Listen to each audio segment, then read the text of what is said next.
弟兄姊妹平安，今日所讀嘅經文係舊約以西結書第33章第1節至33節，主題係以西結作猶大的守望者。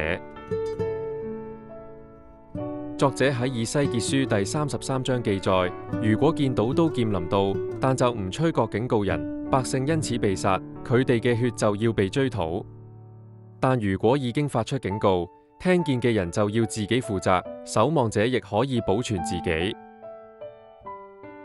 上主宣告，惡人如果悔改離開罪，就必定存活；義人如果離開義行去犯罪，就必定死亡。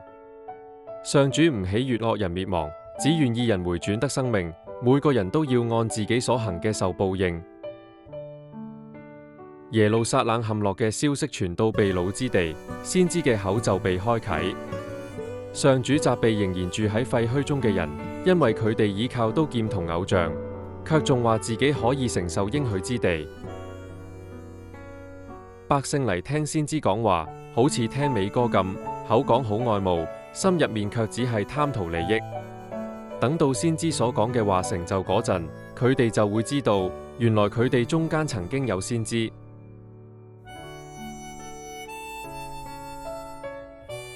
反省問題。作者喺以西結書第33章記載，守望者如果唔警戒人，就要擔當血債。咁當你見到有人有危險，陷喺罪入面，或者偏離正路時，你會唔會願意出於愛心去提醒，而唔係因為怕得罪人就選擇沉默呢？